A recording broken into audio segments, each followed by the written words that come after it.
Hello, everyone. I am happy to welcome you to our 11th Beyond Buzzwords event. Yes, our 11th. I'm Adria Johnson, President and CEO here at Metro United Way, and I have the pleasure of announcing today's guest speaker, Sally Kohn, to discuss her book, The Opposite of Hate. Welcome, Sally. More than 200 have registered for today's event, and that doesn't include many organizations like Louisville MSD and Heaven Hill that are with us today, sharing this to a larger audience of employees and teams. I want to take the time to thank the LG&E Foundation for their partnership, commitment, and dedication to equity for the 2023 Beyond Buzzwords Speaker Series. We couldn't do this without your support. This series, which started just before the pandemic of 2020, has granted access to amazing speakers such as Tim Wise, Isabel Wilkerson, Robin DiAngelo, and our most recent speaker, Dr. Ibram X. Kendi, back in February, just to name a few. And it has allowed us to reach thousands across the nation to come together and have important dialogue around many critical issues in our community. Today, we have the opportunity to hear from Sally Kohn to add to this distinguished list, who is one of the leading progressive voices in America today. In The Opposite of Hate, Sally talks to leading scientists and researchers investigating the evolutionary and cultural roots of how and why we sometimes demean and dehumanize each other. She has traveled to Rwanda, the Middle East, and across the U.S., introducing us to former terrorists, ex-neo-Nazis, and even some of her own Twitter trolls, drawing surprising lessons from these dramatic examples, including unbelievable stories of those who left hate behind. And Kohn boldly confronts her own shameful moments, from being a childhood bully in the past to her own struggles with partisan hate and unconscious bias today. This month of June highlights our diversity and pride by amplifying LGBTQ+ voices and the celebration of Juneteenth. Unfortunately, some troubling slates of anti-LGBTQ+ bills have been proposed in the states of Kentucky and Indiana. These bills include requirements within school systems or health or mental health care settings that limit the expression of gender identity, confidentiality for students, and ability to consent to appropriate health and mental health treatment. While we sincerely hoped these measures would not gain traction, several are progressing in both states. With this in mind, Metro United Way stands with our partners and with LGBTQ+ youth across Indiana and Kentucky, and we hope Sally's keynote can shed some hope and compassion, focusing on her book, The Opposite of Hate, a field guide to repairing our humanity, and how we can combat bias and move through differences and conflict towards change. Thank you sincerely to everyone joining us today to listen and learn about Sally's discovery on why we hate and how we can stop it to build a more equitable community and future. It is now my pleasure to introduce Antoine Terry, Team Leader of Engineering Design Services at LG&E. Thank you, Adria.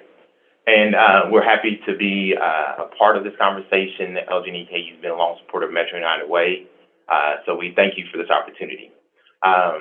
Sally Kohn is a frequent guest on CNN, MSNBC, and Fox News. Sally's first book, The Opposite of Hate, was published in April of 2018. A regular columnist and commentator, Sally's writings have appeared in the Washington Post, New York Times, New York Magazine, and Time, and many other outlets. She serves on the board of contributors for USA Today and is a contributing editor for Afar Magazine. Sally is also a TED curator with more than 6 million views on 3 hit TED Talks. Sally's work has been highlighted by outlets ranging from the Cabrera Report to the National Review. Before joining media, Sally served in grassroots organizations such as the Center for Community Change, worked as a consultant with the Urban Justice Center, documenting experiences of gay youth in New York juvenile justice system, and held a program fellowship at the Ford Foundation, helping to manage more than $15 million in annual grants to social justice organizations nationwide. In addition, she served as executive director of the Third Wave Foundation, the country's leading young women's organization. Sally received a joint degree in law and public administration from New York University and was a Ruth Towden Public Service Scholar at the New York University School of Law. She received her undergraduate degree from George Washington University in DC, originally from Allentown, Pennsylvania. Now resides in Brooklyn, New York, with her partner Sarah Hansen and their daughter Willa. After Sally's keynote presentation, she will be joined by today's moderator for Q&A, Trent Finley, Director of Diversity, Equity, and Inclusion at Metro United Way, who provides leadership and oversight for Metro United Way's strategic direction to infuse an equity lens throughout the internal and external work led by the organization. Please join me in welcoming Sally Kohn.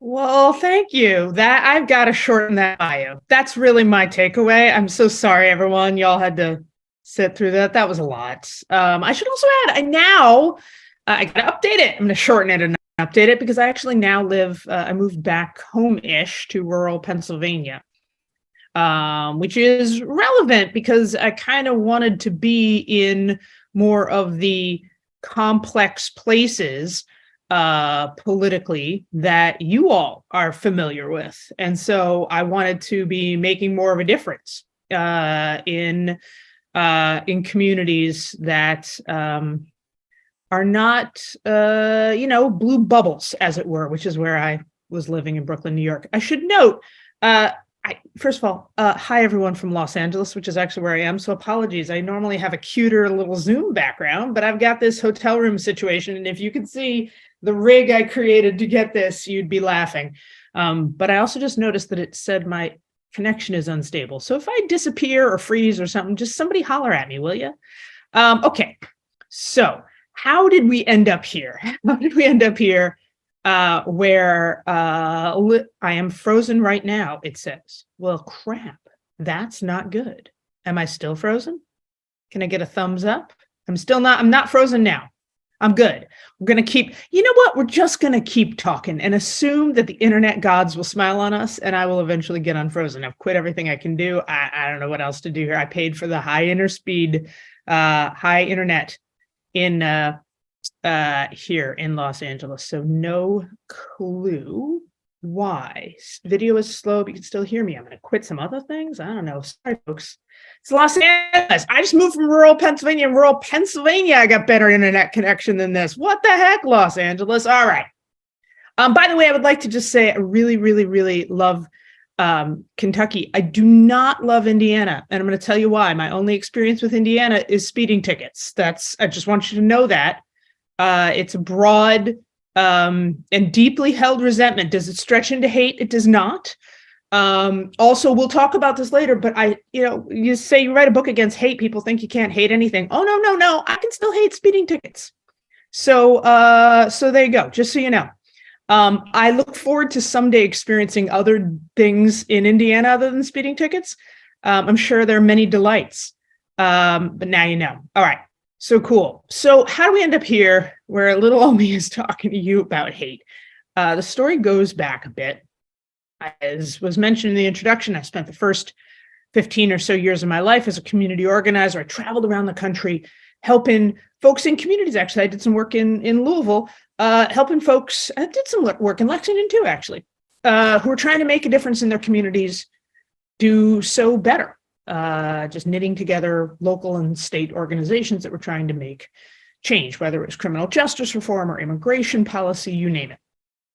And one day I was speaking at a conference and someone came up to me afterwards and said, "You should be on television." And I said, "No, I should not. Have you watched that garbage? That's garbage. Who wants to watch television? Cable news? Ew, it's gross." I didn't even own a TV at the time. I still don't. I think it's bad for the soul, but I appreciated this was 2008. And I appreciated that media, television in particular, was becoming more important in politics and social change. And, this was, of course, as local newspapers were being decimated, and that was becoming the space of public conversation and transformation. And so I gave it a shot. I thought, okay, I'll go learn for a few years and then I'll be a more media-informed community organizer. That was my plan. And then one day, I met this guy who asked me to come work for his TV network. And this guy was named Roger Ailes, and he ran a TV network called Fox News. Now, if you haven't figured out a few things about me already, let's just being as it's Pride Month, and I am your Pride Month speaker. If it's not already clear, I hope it is, because I really work hard at seeming really, really gay. So just to unpack this for a second, I am a white, Jewish, progressive lesbian. Not your usual Fox News demographic. You know what I mean? Not the general, not the demographic they're hiring as a rule. But, you know, I called my friends who were the ones trying to organize against Fox News. And I said, y'all, is this okay? Like, should I do this? Is this a good idea? Should I be going on there and doing these things? And they all said, yeah, no. We need someone like you on there fighting. Now, bear in mind, we could talk about this during the Q&A if you want. It was a different Fox News then. Now, I don't think I'd do it now. Now we could have a conversation about, well, should I have done it then? Did I help create what it is now? Right. But back then, at least, we agreed on the facts and we just argued about what the facts meant. It was not actively spreading disinformation or downright lies. And to me, that was a big difference. So, all right. So fast forward, and I go into Fox News, and I'll tell you, I don't know what I was thinking about how I'd feel about them, but I was 100% sure they would just hate me. You know, I'd spent at this point 15 plus years working against the kind of organized, institutional, vast right wing in the United States, right? I'd spent many years as an LGBTQ rights activist, set immigration reform. I mean, you name it. These were the issues that there were very, very powerful and very vitriolic forces on what we would generally call the right wing organized against me. And I'd sometimes been personally smeared, attacked by association, et cetera. So when I walked in to Fox News, I just figured, oh, okay, all these people are going to hate me. I just assumed. And so two things happened that were pretty rupturing to my sense of self and my sense of the world.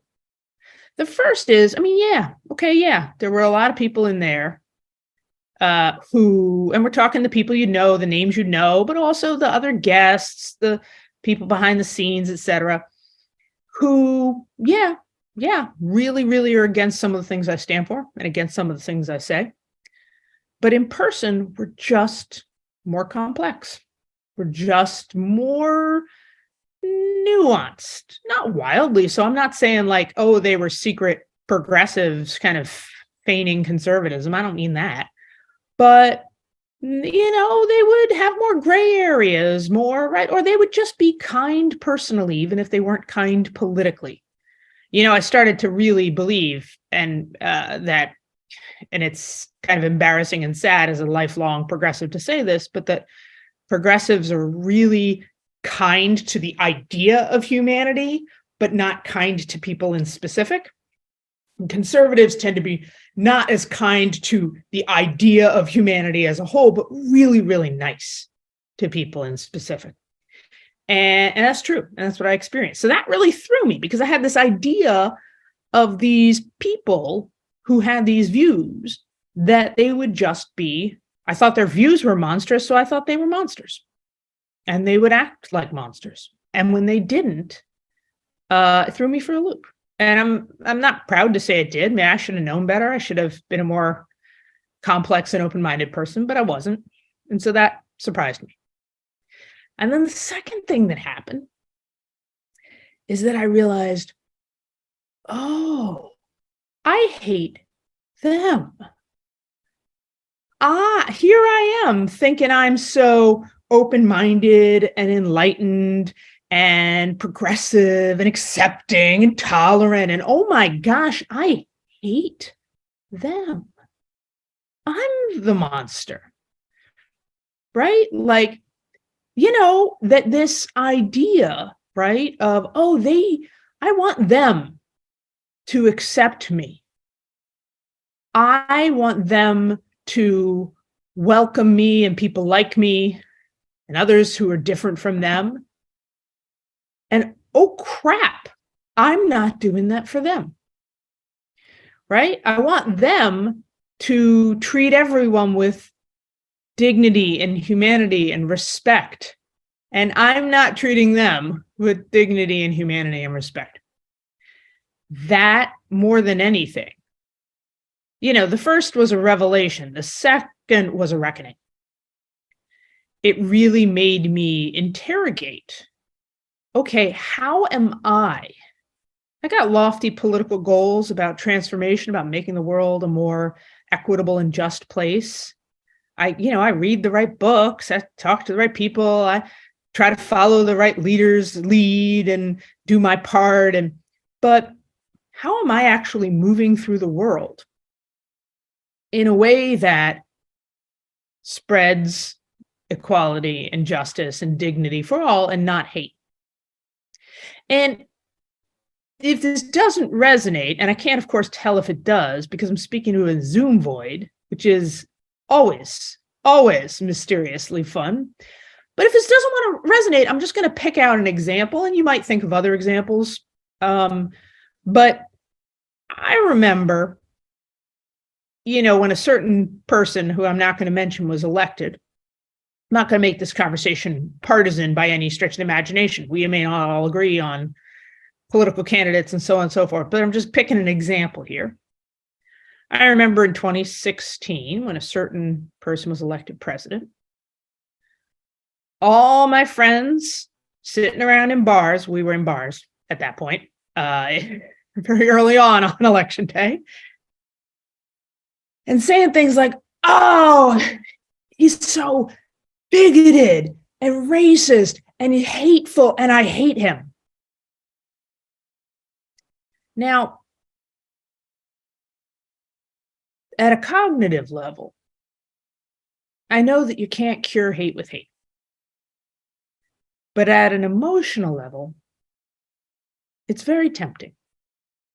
It's very tempting to hate the people who hate you because they cause real harm. Look at what's happening in your region.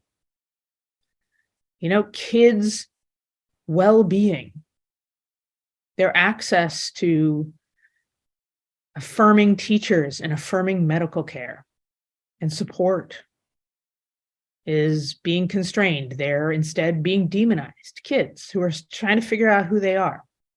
It's hard enough in a supportive environment, but they're being demonized and turned into political pawns. And it is all being done not in the name of loving all kids, but in the name of, frankly, thinking some kids, some identities, some choices are less than, are inferior, are less worthy of God's love and government's rights.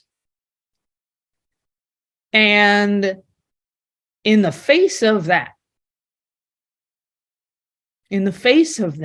just painful vitriol, to find even an ounce of love or something like it, not hate, for the people doing that is really, really, really hard. So I will tell you a couple of things I learned, then we have lots of time for Q&A and discussion and how this plays out in your lives. But I'll tell you a couple of things I learned. And really, this is how I approach this, because I'm not saying it's easy. And by the way, this is a choice, right? You are fully free to continue hating whoever you want. I'm not the hate police, right? I feel very differently about hating groups of people than I do hating individuals. Do you know what I mean? You got a political leader figure who's just spewing hate, or you got a neighbor who keeps dumping stuff on your lawn, you go right ahead. You can hate them. It's okay. But for those who want to take up the mantle of change, and I will tell you, it's possible, right? I'm sure if you think hard, you can think of people in your life who've changed. I hope you're one of them. I know for a fact I have learned and grown as a person. Thank God I'm not the same person who popped out of the womb. And I know I've got family members who are less homophobic today than they were 20 years ago, who are less racist, working on understanding and developing racial consciousness than they were 10 years ago, who've been moved by movements, who've had their minds opened by conversations and culture. So I know people can change. People change all the time. In fact, I know people can change because we see people change in other directions, right? 10 years ago, nobody was upset about drag shows. I mean, maybe they didn't like them, but nobody's passing laws banning them, right? People get whipped up into a fury about things because they get whipped up because somebody's doing it, because they're being manipulated. We have a political infrastructure in this country. Again, I'm not going to try to be too partisan, but we have a political infrastructure in this country that has decided that the best way that they can win elections and hold on to power is by ginning up fear and hate, in particular racial resentment. And then we see that happen. We see them do it. And we say, oh, they do that. What's going to happen is we're going to end up with a more hateful public, a more fearful and resentful and hateful public. And then we end up with a more fearful and resentful and hateful public. And then we say, oh, well, they're just bigots. No, right? They're products of circumstance, just like all of us. And just like all of us can change and grow and learn. Now, so knowing that and being a practical person, right? I would like to see the bad stuff stop happening and the good stuff happening more. I would like to see more recognition and celebration and legal protections and cultural embrace of communities of color and women and trans folk and LGBT folk and folks with disabilities and indigenous people. And bearing that in mind, that I'm not willing to I don't want to just duke it out in this endless partisan hellscape. I'd like to see people change. I'd like to see people change for the better. And I should note here, by the way, because I didn't say this, the whole reason we're in this moment right now, where we're fighting about how we teach history in school and which books kids should read and all this, the whole reason this is even happening is because the forces of justice and equality are undeniably winning. You got to hold on to that. That is, in fact, the greatest proof point of change, is that we are changing as a society, which has never quite lived up to its promises. We are getting closer than ever. We are making more progress than ever. And the people who are now more than ever fighting like crazy to roll back those changes are fighting because of those changes, because we are changing, because our country is changing. So if you don't believe it's possible, open your eyes and look around. Look at what they're fighting against. Look at what they're mad about. Look at what they resent. It's change. Because we're changing, because change is possible, and a country changes, and a country changes when its people change, right? When our attitudes about women in the workforce and, race and gender identity and sexual orientation and same-sex marriage and all these things start to slowly, imperfectly, but thankfully change. Okay, so what it says, if we know change is possible, and we actually believe we can create it, then for me, there are two factors about how I approach this. And I think this is especially useful in this moment, again, when it is so, again, this isn't some I'm not preaching assimilationist BS where it's like, oh, you have to be the one who rolls over. You have to be the one who takes it in the chin. I don't mean it like that. I think kindness and compassion and the idea of respecting all people is a very strong and powerful force. And so the way I think about it in this moment, right, is twofold. One, there is a moral dimension to this. which is just at a fundamental moral, philosophical, ethical level.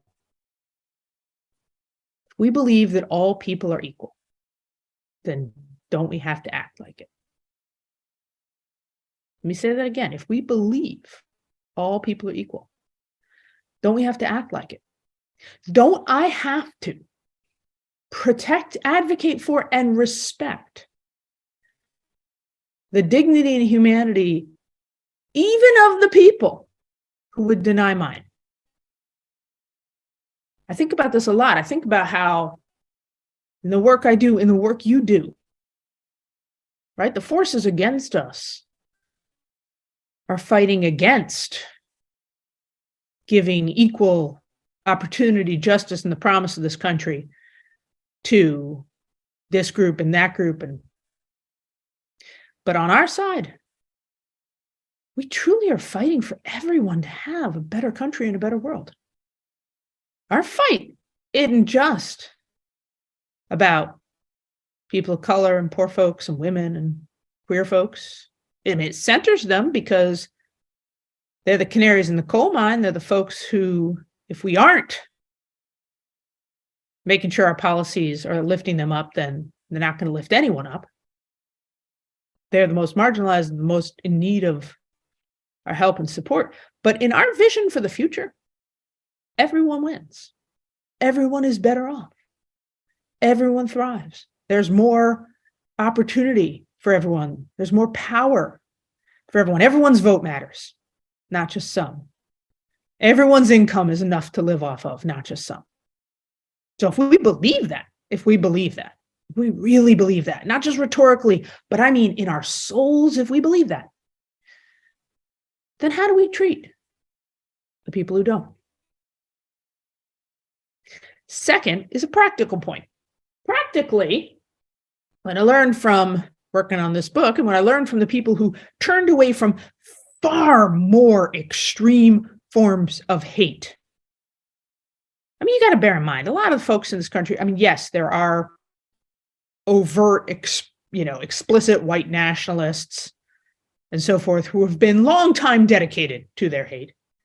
A lot of the people who are spewing, participating in, endorsing various hateful policies and actions now, they don't hold them that deeply. In fact, there's research that most people, even in explicit hate groups, this is wild, don't join because they share the ideology. They join because they're seeking a sense of belonging. In fact, terrorist organizations and crime groups know that.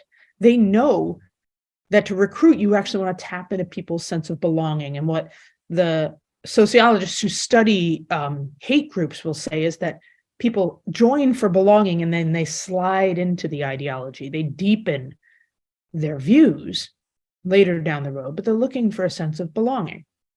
And you can see that, by the way, in the way we talk about, or the way they talk about what's happening in our country around racial justice and LGBTQ rights, et cetera, is the sense of not, oh, these people are finally getting to belong at the same table, but rather this messaging of, oh, you're no longer going to belong if you're white or straight or so forth. That plays into that. It's a strategy that I think we don't have to play into.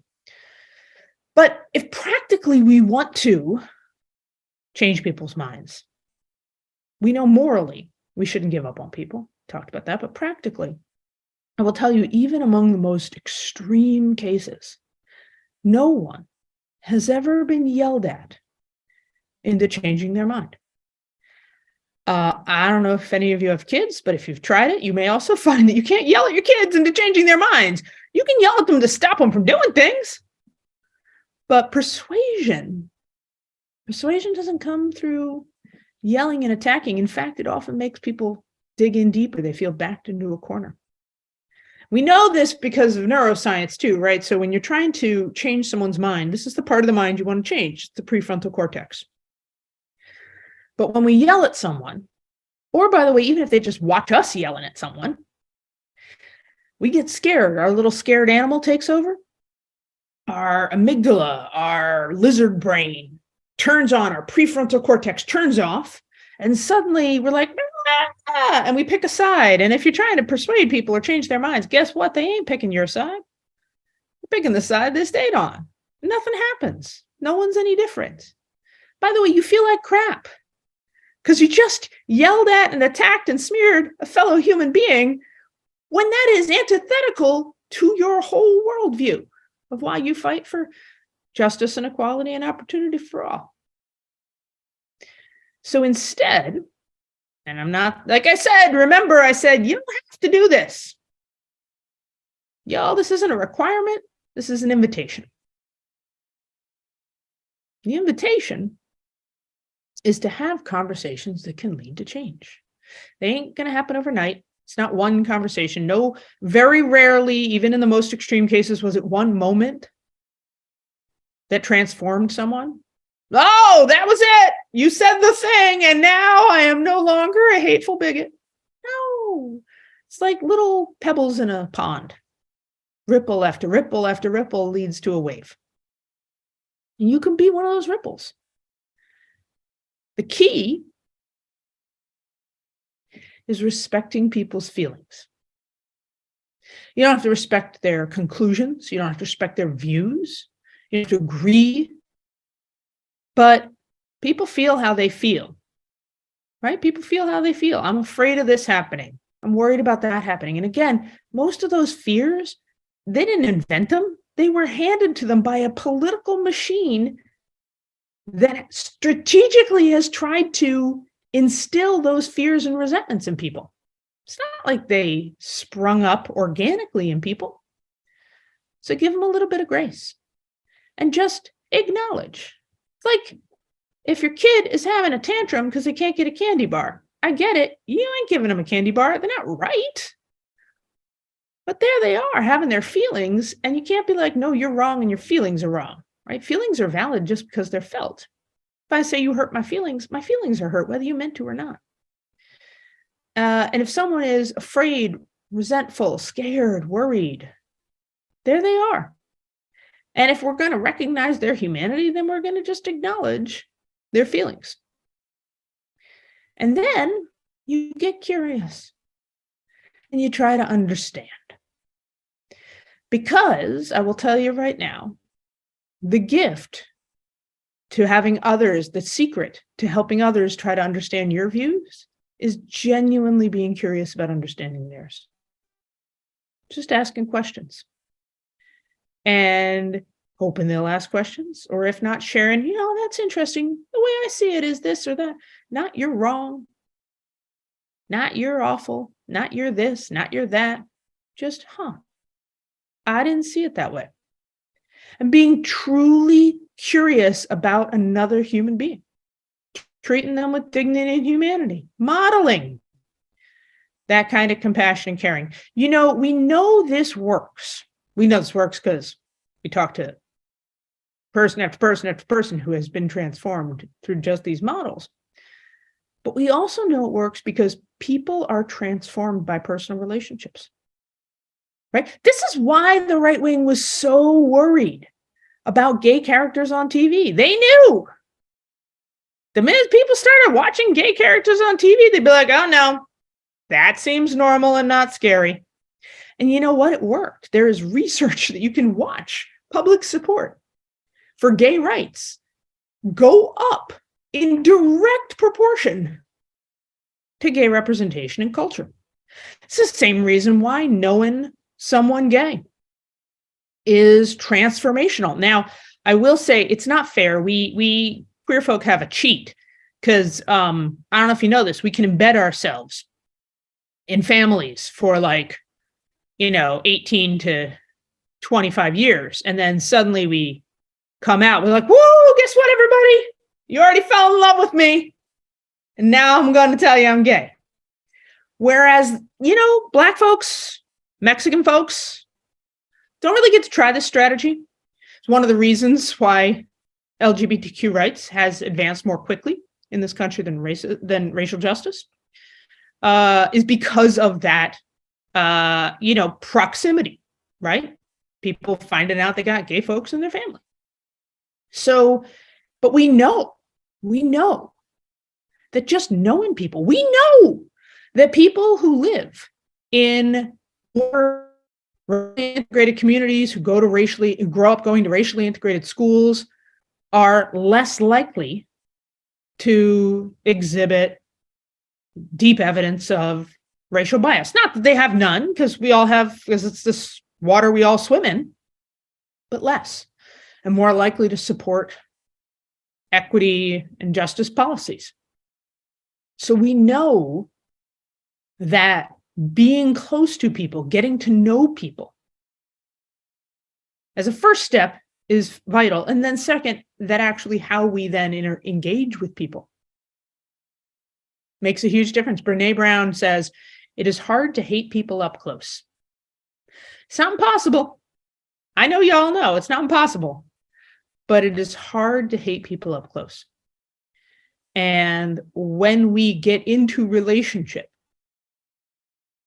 we can change people. So that's why, so look, read the book, please.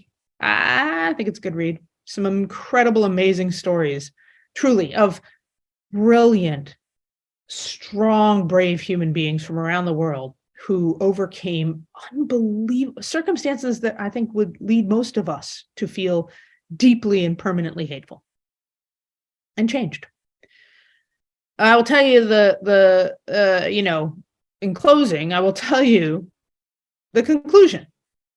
The book's called The Opposite of Hate. The opposite of hate is not love. You do not have to love people who hate you. You do not. There's no obligation. And we can get into definitions of love and what kind of love, but as far as I'm concerned, you don't have to love them. The opposite of hate is connection. The more we are in relationship with people, the more we are in conversation with people, the more we show our humanity and recognize theirs, the more we confront head on the fear, the resentment, the sense of a lack of belonging that people have been fed, and instead invite people to be part of the beautiful, equitable, inclusive, joyful, bountiful future that we're creating for everyone. And I truly believe that we are creating it for everyone. So with that, I think it's your turn for your Q's and your A's. I guess you get Q's, I get A's. That's how that works. So Trent, you're in charge, my friend. Yes, thank you so much, Sally, for that wonderful message. As a reminder, everyone, if you have a question for Sally today, please use the Q&A function at the bottom of your screen. We'll get to as many questions as we can. If you have a question that does not get answered and you'd like us to respond, then please email us at events@metrounitedway.org. So, Sally, in your work as a commentator and activist, you've been a powerful voice for social justice and equality. What keeps you motivated and inspired in the face of so many challenges and setbacks? Oh, gosh. Okay, well, real talk, not always motivated. I mean, let's be clear. Like, I can make all the jokes I want, but this is a very tough time.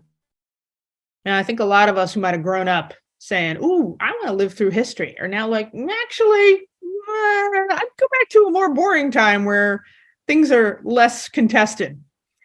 It is really, really brutal and disheartening, and the sort of onslaught of everything. I mean, the mental health crisis facing kids, the constant gun violence, the threats of climate change, the almost, news headline after news headline of violence against Black and brown bodies, the, restrictions on women's rights and abortion access. I mean, it's constant.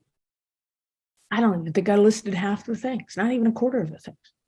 So it is, I think my first answer to that question is, if you're feeling overwhelmed and like you want to just hide under a rock or maybe under your comforter, I get it. It's a very real and present feeling, I think, for a lot of people. It's certainly a lot of what I talk about with my movement friends. So that's the first thing.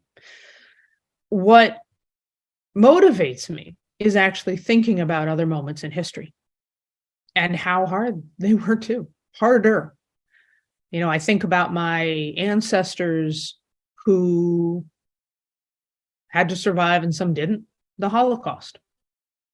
I think about what civil rights activists went through, the levels of intense violence and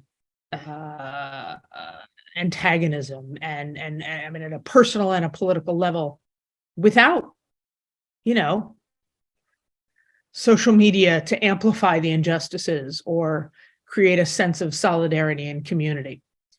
I mean, just the moments in history of, you know, here and around the world of whole machineries, a sense that the whole world was against you and still fighting for what was right. I am humbled when I think about what people who had to fight much harder and much longer went through.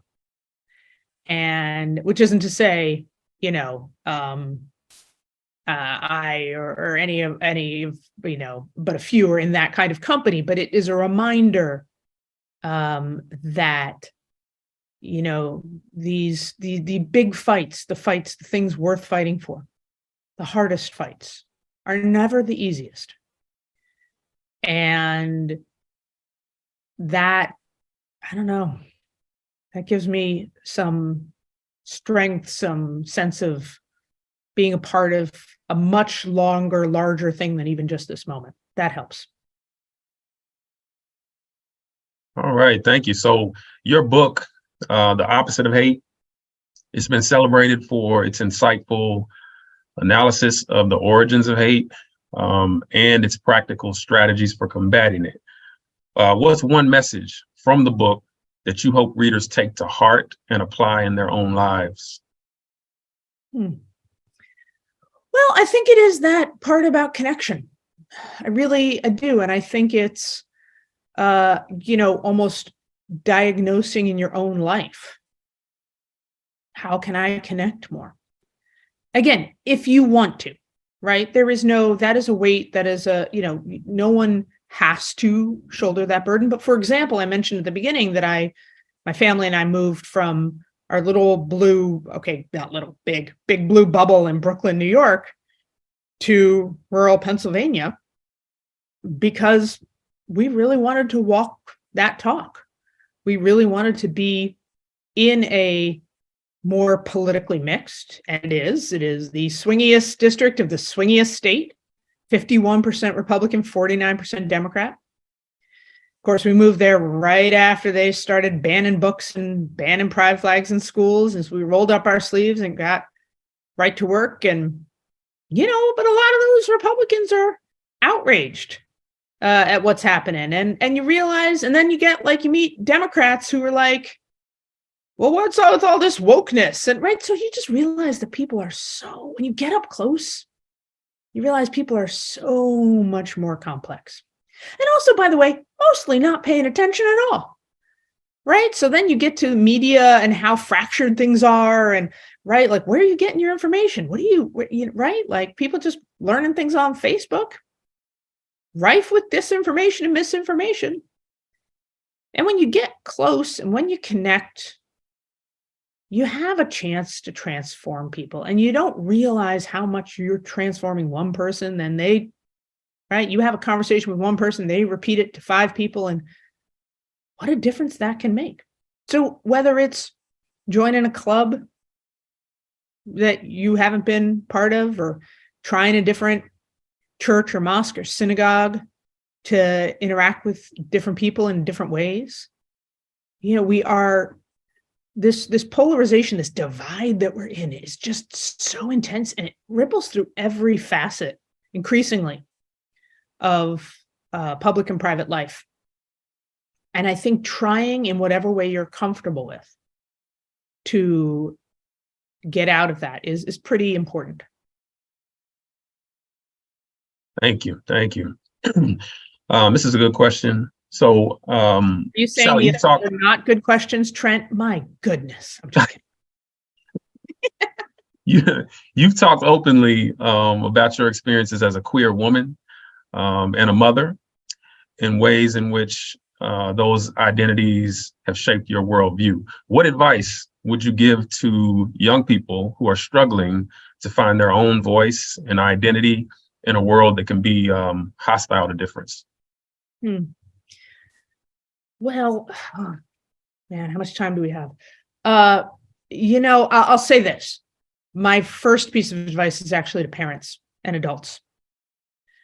We make a lot about the policies and people feeling persecuted and it's true. And I am not minimizing that, but I will tell you, and we know this from psychology, the most important root of a kid's sense of self, and this is true of LGBTQ kids, is their parents and their caregivers and their family of origin and the circle of adults, right, beyond that family. And we know this is also true, right, for other identity groups as well, right? Like that, having that support, that unconditional love is like an armor that doesn't inoculate us from the slings and arrows of the world, but is that foundational sense of self that helps you endure it in a much healthier way.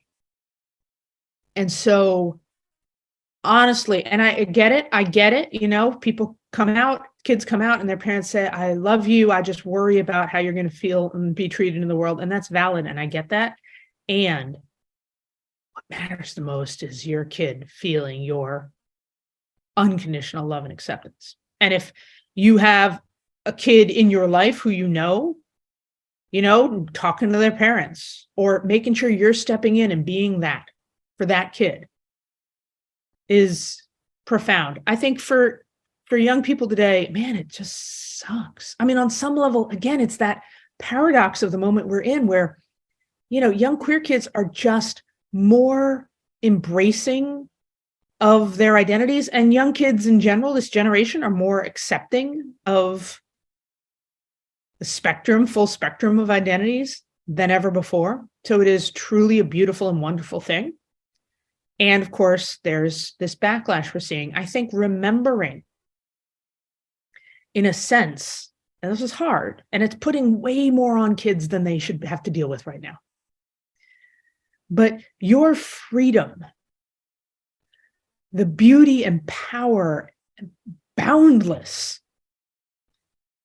impact of your freedom and liberation is what is threatening that extreme but very vocal fringe that does not want the world to change, that does not want the world to get more equitable and inclusive and just.